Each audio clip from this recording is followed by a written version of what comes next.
Hello, and thank you for listening to this week's episode of Secure Insights with NDK Cyber. Now, as many of you may know, NDK Cyber is first and foremost a cybersecurity recruitment company. We specialize in hiring cyber talent globally for organizations ranging from startup to established, and that talent goes across very niche skill sets, tricky locations, companies that are scaling rapidly, from your front-end sales roles to back-end product development and everything in between.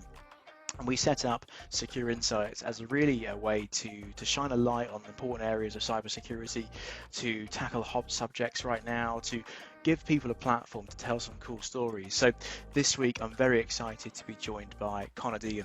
Conor is the co-founder and VP of engineering for an organization called Project 11. Now, Project 11 focus on the whole quantum space. I won't do all the spoilers now.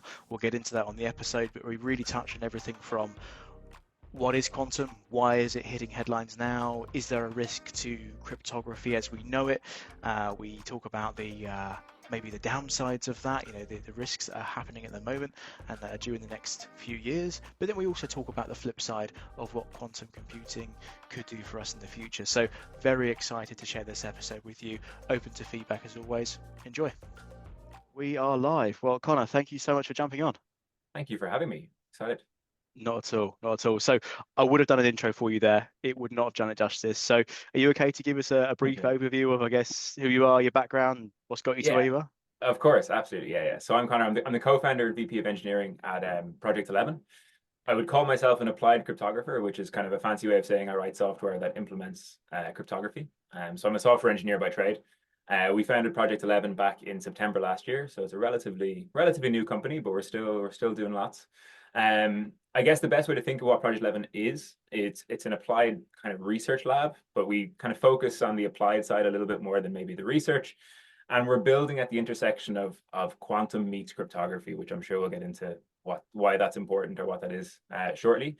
But that's where we see ourselves, is kind of bridging the gap between what is currently quite an academic subject and bringing that into more of the real world. And then specifically at the moment, we're looking very much so at the digital asset space. So cryptocurrencies, stablecoins, they're back to being somewhat the rage at the moment. If you're following kind of the cryptocurrency space, stablecoins have just recently gotten a bill passed in the US Senate. They're becoming more part of the day-to-day kind of fiat transaction system. Stripe, Visa, MasterCard all have these different stablecoin plays.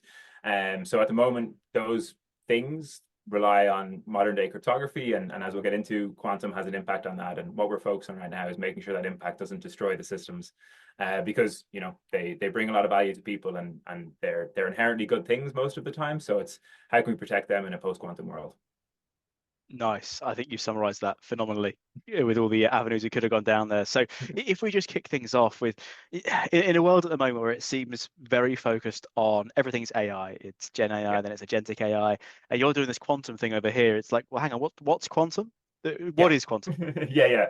We get that a lot, and people saying, "Well, it's not. Wait, this isn't another AI company." But no, we're definitely we're taking a slightly different path right now. But I guess, yeah. So what is quantum? Is it's this alone could be a 10-week course, or probably a 5-year PhD for most people. But I guess the easy way I like to describe them is, rather than necessarily describing what they are, it's probably a better way to motivate them is how they differ from the computers we have today, which we'll call classical computers for the sake of argument. But that's usually, I find, a little bit of an easier way to motivate them when I'm speaking to people. But I think if we touch on what a classical computer is today, despite how amazingly cool they are, as you mentioned, AI and all the wonderful things we can do with them, under the hood, every single computer, whether it's a laptop, phone, a server on a rack somewhere in a data center, it's made up of tiny switches. And those switches we call, well, bits. And those switches are either on or off.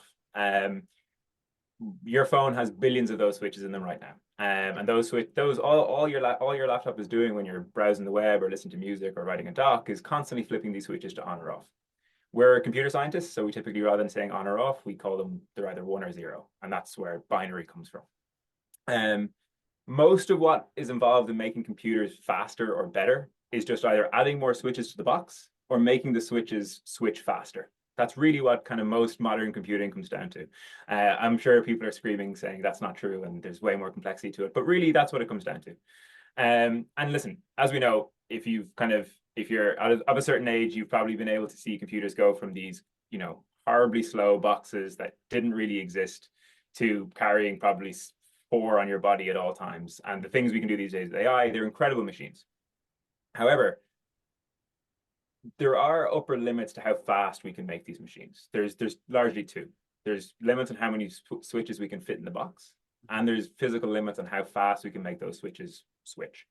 So this means that no matter how much we push classical computers and push them forward, they're always going to struggle with certain types of problems. And those problems, we can get into the depths of them, but things like, understanding large molecules where they're just such vast spaces, finding optimal routes through traffic, which is one of the most famous computer problems in the world, or like more generally speaking, finding solutions in massive search spaces is just something our modern day computers are just not that good at. So that's kind of the best way to now bring in what quantum is to answer your question. So in a classical computer, we had bits. In a quantum computer, we have what we call qubits, quantum bits. And kind of like bits, qubits can either be 0 or 1, or they can be everything in between and all at the same time. And that's where I lose my friends every single time I try and explain to them what I do. So we're saying rather than being 0 or 1 on or off, it can be 0, 1, anywhere in between. And by the way, all of those things all at the same time. So it's a wildly difficult thing to comprehend. Feynman, one of the kind of founders of quantum physics, famously, and I'll botch the quote, but the more you think you understand it, the less you do. It's this paradoxical, impossible for our brains to wrap around kind of phenomenon. But the most commonly used analogy, which it doesn't do it any justice, is if you think of a flipping coin. Mm-hmm. A coin is typically either heads or tails, but while it's in midair, you can kind of say, well, it's heads, tails, a little bit of both, and maybe it's flipping so fast, it's a bit of both. And it's a terrible analogy, and quantum physicists, I'm sure, will hate that. But it's the best we have. It's the best our brains can do. And we call that mid-flipping state, we call that superposition, which is one of the things that quantum computers can do that our classical computers can't.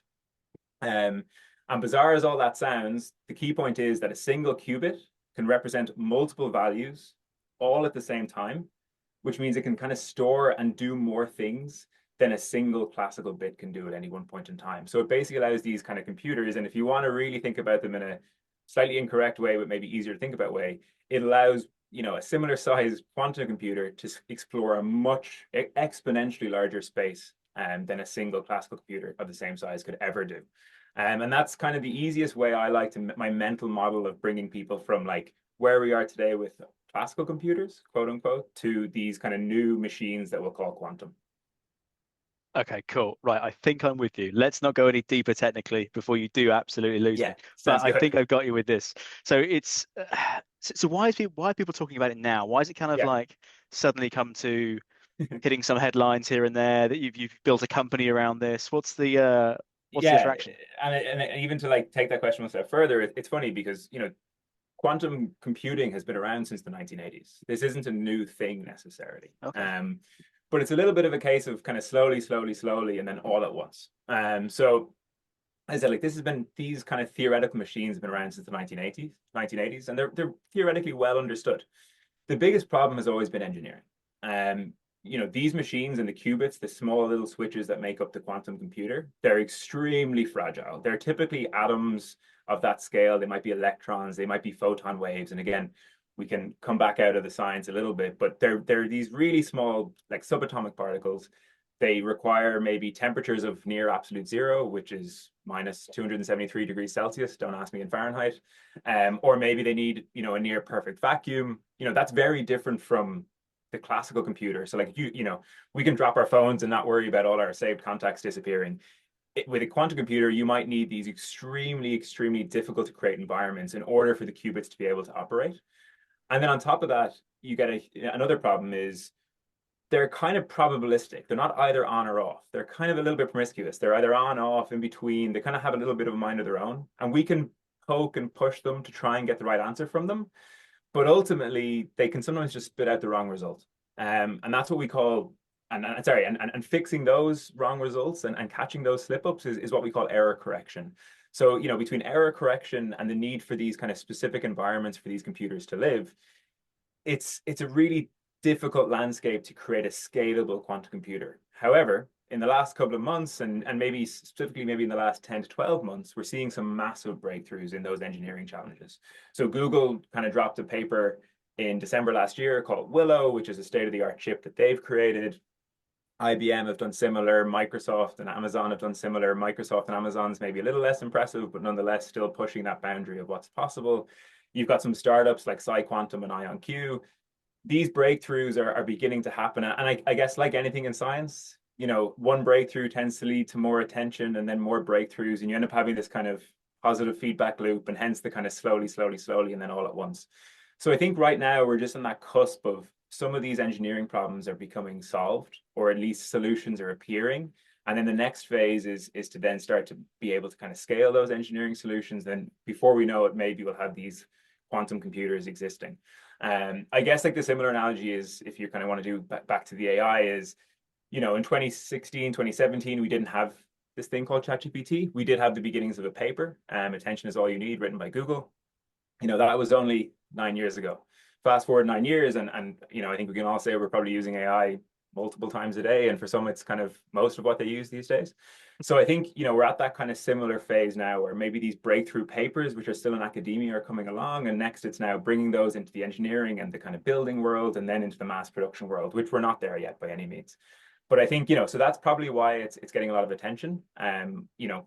Myself, I think a pretty good estimate of when we could probably see a quantum computer is 3 to 8 years, and that's one of those clips that'll come back and bite me, I'm sure. But that's kind of my my current where my money's at right now. So we're right on that cusp phase. So I think that probably explains why all of a sudden you're hearing about it more, and why we decided September last year was a good time to do it. We think that this is, even though we've known about these machines for, well, I guess 40 years, not me personally, but now seems like the time where it's no longer maybe an academic or scientific exercise. It's really the engineering phase we're in now, and that moves fast, as we know with AI. Yeah, absolutely. I think it's kind of like, even before AI, it's sort of like it kind of takes you back to like a cloud computing phase of 10 years ago, maybe, when it was kind of coming through, and there was these sort of, will everyone go cloud? Won't they go cloud? And now it's just day to day, it's bread and butter. If you're AI not in is the kind of cloud, following a similar trend. Yeah. it's bonkers, and even Yeah. to this point, I'd say if you're a software engineer, I won't paint with broad strokes. If you're a software engineer and you're not using AI, maybe because your company has a policy you don't, but you should. It's great. It's an extra engineer in my pocket. It's wild. So it's one of those things where it just becomes the norm so quickly. We've seen this time and time again. If you've been around for the advent of smartphones, if you've been around for the advent of AI, the cloud, these things just quickly become part of the status quo. And I think we're at that initial phase where we're by no means there yet. So, I think that's important to probably point out, but we're right at that cusp where, hey, the academia is beginning to leak into science, which is now beginning to leak into engineering. And that's when the acceleration typically happens, is, hey, the papers are written, now it's about building the thing. So that's the phase we're in now, which is it's an exciting time. Yeah, absolutely. I think it's really cool. And there's a risk, though, isn't there, around the whole cryptography piece that we've had for many years? Yeah, and that's I guess why Project 11 exists. So 100%. So I think, and we can get into maybe what's exciting about quantum, but I think maybe the first thing to talk about is that quantum, the risk that it poses on cryptography. So most people who care about cryptography, which I agree isn't probably a lot of people, but they tend to think about like encryption or decryption or cryptography as this kind of like binary thing. It's either encrypted or it's not. It's completely secure or it's not. And we see this a lot of the times. Unfortunately, we see this go wrong a lot of the times. That's typically when it makes headlines, when data leaks happen, etc. But effectively, we've got this kind of idea called encryption, and people kind of assume it's either safe or it's not. But that's unfortunately not how modern day cryptography works. Usually, we build it more on assumptions. We say something along the lines of like, this data is secure in this encrypted form, as long as some mathematical property or assumption remains difficult to solve. And that's a really boring explanation, so I'll give it a bit more color in a second. But effectively, we say, as long as this thing holds true, that data will remain encrypted, right? So let's take more of a bit more of a realistic example. We could say something like, this data is secure so long as nobody can work out the prime factors of this really big number. So I will throw my hands up and say, I said the first one was boring. If that one was also boring, I'm afraid that's where I'm going to stop trying to make it fun. But effectively, what we could say is, hey, I'm going to take a really big number, and I'm going to say, as long as no one can find the prime factors of this big number, so the two numbers that multiply to make that number is a prime factor, then this information remains secure, right? And that might sound like a kind of a bit of a toy problem, but it's not. This is exactly the kind of one of the premises that modern day cryptography is built on. And we actually use that exact assumption, the being inability for us to factor that big number into its prime factors every single day in order to secure information. So it's quite an easy mental model, but we use it every single day. And that mathematical assumption holds. With classical computers, we know that provided we pick a big enough number, it's next to near impossible that even if all of the computers that we have in the world, every single laptop, every server, every phone, all try to guess the factors of that number, it's pretty much probabilistically never going to happen. So that's a really good security assumption. It holds up under our current assumptions. However, that is exactly what a quantum computer breaks. It breaks those mathematical assumptions that underpin a lot of modern day cryptography. Not all of it. So if you're beginning to shout at the screen, what about symmetric cryptography? We can get into all that sort of stuff if it's interesting, but it doesn't break all of it, but it breaks a lot of it. Almost half of it will just be wiped out by these quantum computers. So what a quantum computer can do is it can find those factors easily, and quote unquote easily. It's not that straightforward to build one of these machines, but once it exists, it can find those prime factors easily, and thus it breaks the cryptography, and therefore maybe you can read the data, or it can undo whatever the encryption did. It could read our text messages. It could possibly steal some Bitcoin. It could possibly, who knows, impersonate a website. There's kind of a whole myriad of attack vectors that could be realized. But ultimately, it's just on the fact that quantum computers break these mathematical assumptions that we build a lot of our security infrastructure on. Wow. So with that half, it's going to break then. I mean, the examples that kind of spring to my mind is WhatsApp makes a big thing about it's end-to-end encrypted. Is that what we're talking about here? That Yeah, a quantum computer rather would beat that in seconds? And that's exactly it. So it's things like end-to-end encryption, and that's one portion of end-to-end encryption, and actually arguably the key piece of end-to-end encryption will disappear. It'll break under these quantum computers. Another great example is if you currently hold Bitcoin, you might have this thing called a private key, which just looks like a string of words that you ideally write down and keep very safe. It can steal that Bitcoin now. It can figure out that private key that's written on that piece of paper quite easily. So these are the kind of the impacts it's going to have. It's going to have impacts across messaging, across state secrets, cryptocurrencies, and digital assets. It's kind of it's pretty far-reaching the ways that this can materialize, but ultimately it's all down to the fact that we know these assumptions are baked into our security models, and as cryptographers, we've known that since we've created those. This isn't a surprise to us. We've known since the 1990s that the quantum computer breaks these assumptions. So, a paper written by a mathematician in MIT called Peter Shor in 1995, I think it was, wrote the paper that showed quantum computers do break these. So this isn't news to us necessarily. This isn't a shock to the system. The problem now is these machines, as I said, are getting these breakthroughs. These things are beginning to be solved, like the error correction problem and the kind of specific environments they're needed. Those things are beginning to be solved. So now it's the time that, well, these problems are becoming real all of a sudden. And as cryptographers, we got to be pragmatic. Okay, well, it wasn't a problem yesterday, but maybe if it's a problem today, we need to start taking these problems seriously. So, whether it's, reading messages, reading emails, reading state secrets, stealing Bitcoin, it's kind of hard to tell exactly which way it goes. But ultimately, we know that once a quantum computer is there, we kind of can't take anything for granted. And all of those things need to be upgraded or need to be saved, for want of a better term. So that's frightening. Thanks for that. You're welcome. Yeah. But with all this, then, like, is it a company that's going to get the first quantum computer? Is it a state? Is scientific body? Like, how does this? Yeah. So how does it work? This is fun. So this is kind of like more of a game theory question and we've thought about this a lot at Project 11. So largely speaking, there's three and maybe four entities that could build one of these machines first, right? So the first and most obvious is a nation state. Typically, the US and China are seen as probably the two leaders in terms of nation states when it comes to quantum computing. So that's your first option. They've got huge budgets. They typically have great access to great minds. They typically have, both public budgets and maybe less public and hidden budgets. So it's, they're definitely one of the contenders. The second is most likely a hyperscaler. So like a Google, an IBM, an Amazon, a Microsoft. So Google, for instance, right now, Google and IBM, to be fair, probably leading that way. Each of those have their own quantum divisions. Then you've got pure quantum startups. You've got PsiQuantum, IonQ. These are kind of startups which are purely focused on building quantum computers. And then the last one, which is probably not the most likely, but it's always fun for a bit of thought provoking to throw it in, is kind of maybe a hacking group could create one of these. Extremely Right. unlikely, but you take Lazarus Group, which is responsible for hacking, quite a large amount of hacks on cryptocurrencies. Should they create one of these, or should they somehow get possession of one of these? It's a down. I don't think that last one is really that important to think about. I think it's the least likely, but really you're looking at one of those three: nation state, the hyperscaler, or the startup. Um, Generally speaking, and I'm going to be kind of very positive here, I think the public companies and startups tend to be somewhat open about breakthroughs. They tend to follow more like scientific best practices. Nation states, on the other hand, it's harder to know. Half of the time, they might, contribute to the scientific community. They might announce these things from the steps of the White House, but other times, who knows what's happening behind closed doors. So it's much harder to gauge where they're at times with how they're building these machines. And if you think about it,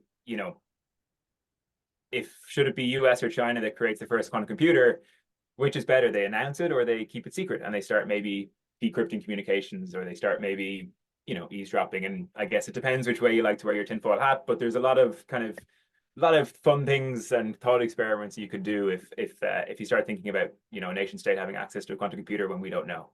Um, but no matter like who creates one, I guess the problem's still clear. It's still the same problem. Anything that's secured by the current classical cryptography we have, whether that's crypto systems, communication protocols, emails, cryptocurrencies, you name it, they all break. So no matter what, doesn't really matter who gets there first. Once we begin to get close to one of those, we know that we have to take some action here, because you know the last thing we want is we've just gotten to a point where maybe these cryptocurrencies are become more widely adopted, or me and you are kind of more comfortable to message over WhatsApp because we think it's end-to-end secured. Well, the second one of these machines come online, it's kind of game over for all of those assumptions. So and that's the scary part. And I think who gets there first is my money's probably on a nation state, just given budgets. But I think some of the breakthroughs that we've seen from the hyperscalers and the startups have been incredible. And as I said, Google dropped that paper Willow in December last year, which really did start this, really kind of felt this momentum drive now towards these breakthroughs happening more and more frequently. Feels every week we have another paper that drops from one of these companies that moves the needle further and further on getting to one of these quantum computers. It kind of does, and it seems to be it's not that sort of just strictly linear, like a nice steady line. It's almost like I mean, even the jumping back to the AI thing, like we've spoken to a couple of companies that have been focused around the whole agentic AI piece, and they've brought forward like product releases because they thought it would take much longer than it actually has.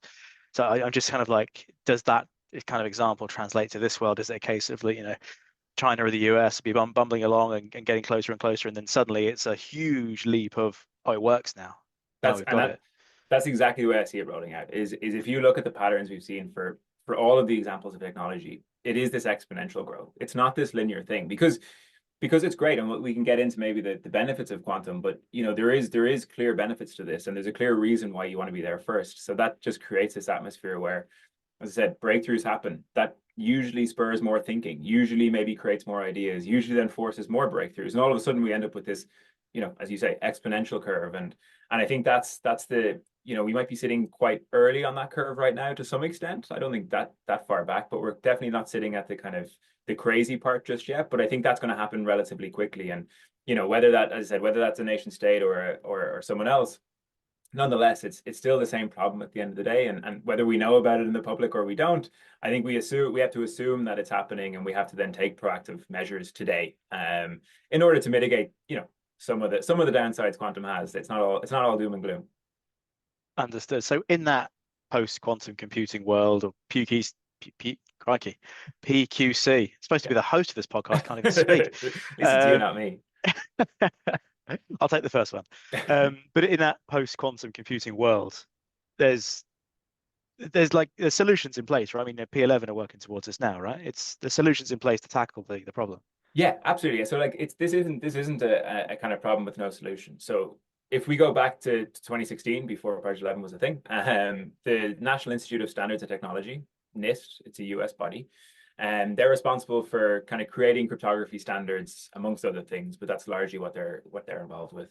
they kicked off a search for new cryptography systems that don't break under quantum computers. So this was all the way back in 2016. So they kind of got the ball rolling on this. They typically know these things take quite a long time. So they got the ball rolling early and said, hey, we're calling for the smart people of the world, the theoretical cryptographers, the mathematicians, to go and try and figure out solutions for this problem. Find cryptography systems that we can encrypt and decrypt and sign with that don't break under quantum computers.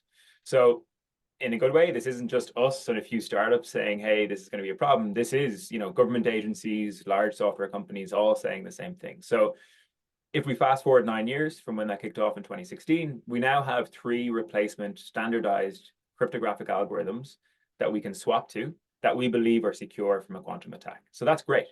Like, this is fantastic. NIST has also set 2 deadlines. They've said by 2030, if you're a software company, you need to deprecate the use of your old crypto systems and make sure you're actively pushing these new ones. And by 2035, you should no longer have these old crypto systems in place. So by 2030, we're saying it's deprecated. By 2035, we're saying it's disallowed. So that's how serious NIST are taking this, the US government. They're saying, this is your timeline, and here are your 3 replacement algorithms. So I guess, great, problem solved. We can, that's it, we're done. It's not as quite simple as that. I guess the first issue is upgrading systems isn't that easy. Upgrading software in general can be tricky. Upgrading cryptography is extremely tricky. You're dealing with things that are, if you get it wrong, you could possibly leak data. You could possibly accidentally reveal all of your users' credit card information. You could reveal passwords. You could reveal sensitive personal information. You could lose cryptocurrency. These things are difficult. These upgrading security systems has always been fraught with with bugs and problems, and unfortunately the downside of when it goes wrong can be pretty big. I personally don't want my credit card information and passwords floating around on the web. So Yeah. that's the first problem. Is this transition is difficult.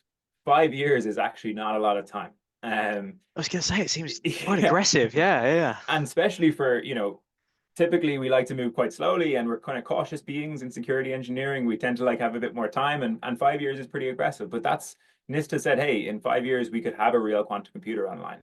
This is your deadline to make sure you're upgrading. Yes, it's not a lot of time, but that's the reality now. So, listen, you got to take what you're given. You got to play heads up, and you got to say, fine, okay, let's just deal with it. But it isn't a whole lot of time. Software companies like Google and Apple and you name them, they've all started this process. They've kicked it off. Some of them are a little bit ahead of the others, depending on how proactive they were. And that's great. So we're seeing kind of companies take this seriously. We're seeing this migration to PQC, or post-quantum cryptography, happen. But it's going to take a while. It's going to be difficult. There's problems there, but I think whatever about the Googles and the Apples, our main focus at Project 11 is, well, how do these decentralized networks that don't have an engineering team and a CTO to focus on them, how do they upgrade? How does the likes of Bitcoin and Ethereum, how do we upgrade those systems where there isn't this kind of one centralized decision maker anymore? And that's a whole different beast of a problem. So, to give you an example of kind of how tricky this might be, is one day I'm going to open up WhatsApp and it'll be post-quantum secure. It'll just update overnight when the app updates on my phone, or I'll, whatever happens, and I'll just be told, hey, you're using PQC, or I probably will never even be told. And great, happy days, life moves on. Luckily, in that case, Facebook did all the work for me, Meta did all the work for me, and upgraded me to post-quantum security. When it comes to things like Bitcoin and Ethereum, it's a much harder problem because of the fact that they're self-sovereign by nature. You, James, might hold Bitcoin. Well, the onus is on you now to make sure that you rotate your private key, that you take the action, that you migrate yourself to this post-quantum cryptography. And that's a nightmare, because now you're saying, well, rather than Meta or Facebook taking the onus of upgrading my WhatsApp for me, now it's on you.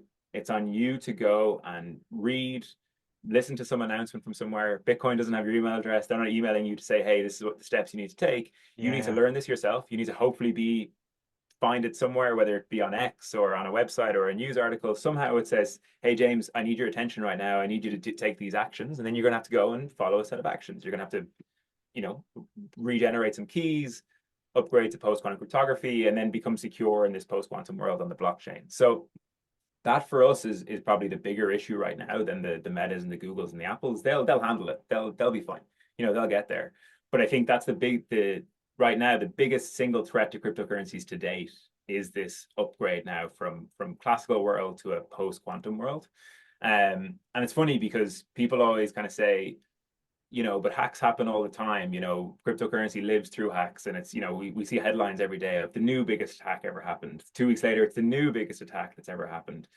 This isn't, a quantum computer doesn't hack the network. It just has the key and lets itself in. There's no hallmarks of a break-in. There's no hallmarks of a group coming in and doing something nefarious.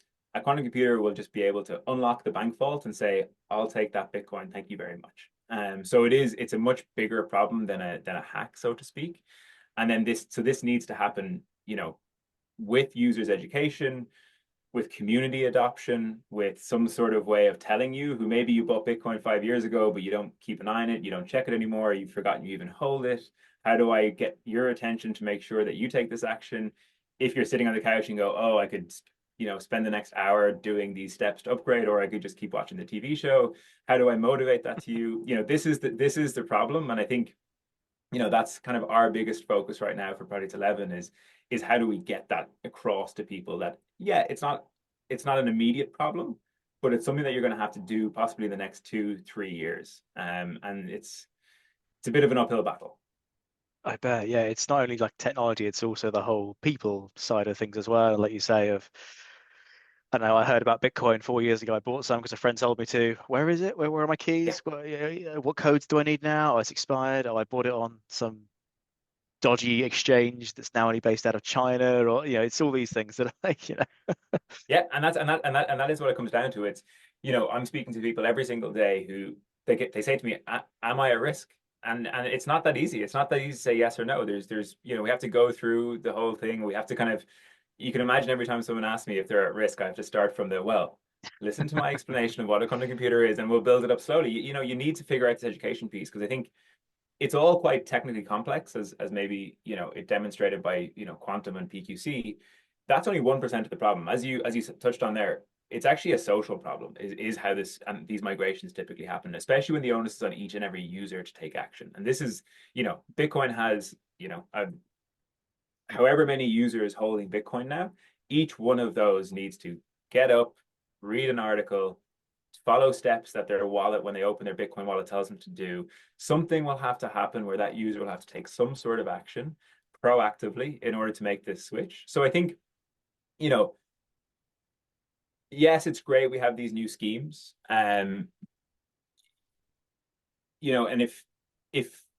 if you're an organization that in any way deals with cryptography or encryption, you should be taking this migration seriously and proactively, and do your own research, understand your needs, and pick and choose the algorithms and how you want to migrate.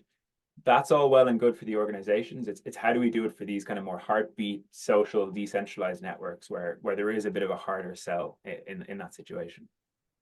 And so are P11 working towards like a product essentially, or like a awareness piece? So how does that kind of fit Yeah, into the whole place? a little bit of everything. I mean, we're kind of focused on two main avenues. Our two main pillars is the education side. So that's going to be informing people what is quantum, why it matters, what the solutions look like for the kind of attacks on quantum, or on classical cryptography rather.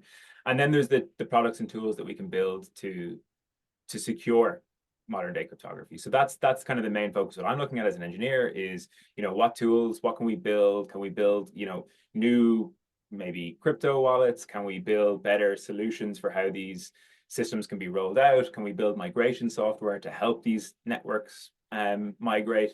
We're kind of seeing ourselves more as like, we're a group of experts in this space. How can we help? If it's Bitcoin, whether it's Ethereum, Solana, stablecoins, you name it, or even if it's, a financial institution, how can we help? We're here, we've got the expertise, we've got the people, we understand this space. Is there a tooling system you need? Is there generalized tools we can build? And that's kind of the main focus for us right now is really educating people and showing them the way that they can make sure that they're safe, and that they can do this in a timely manner, and that they can do this in a safe way. Because as I said, upgrading crypto and cryptography is a nerve-wracking time for anyone. And it's, having that someone who can maybe hold your hand a little bit more and show you that path forward is what we're mainly focused on.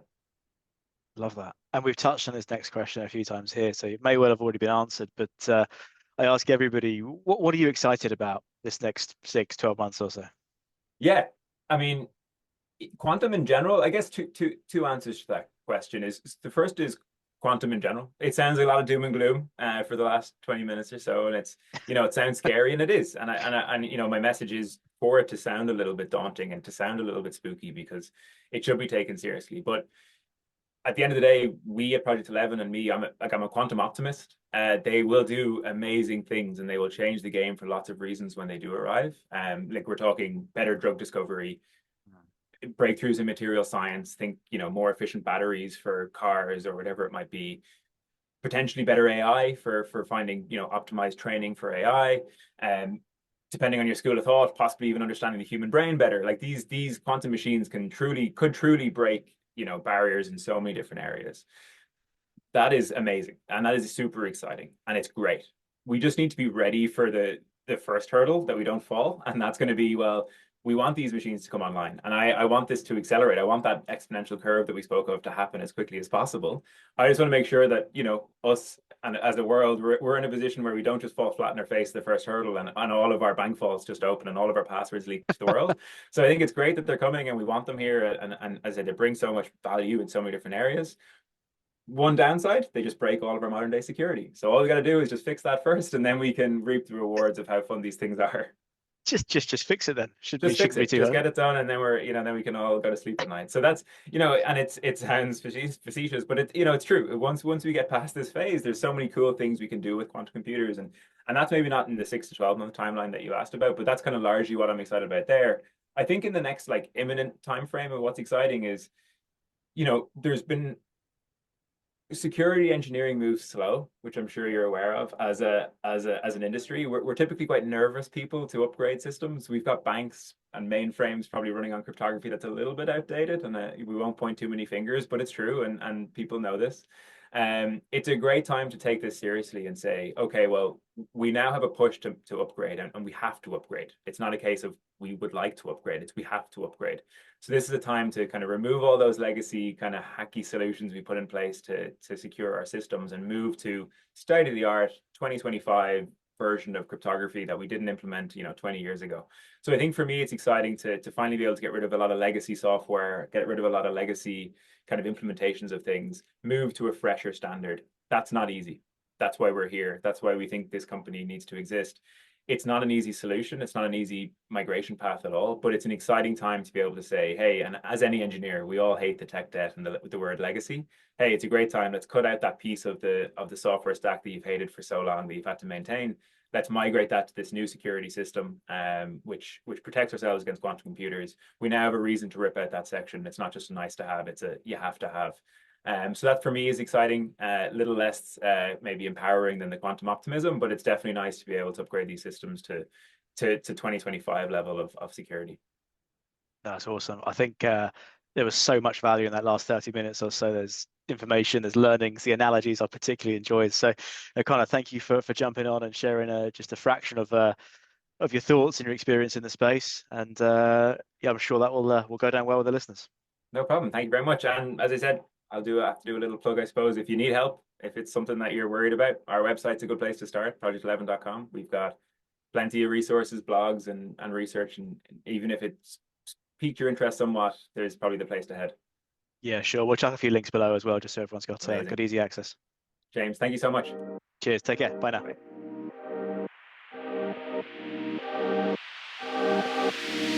Bye.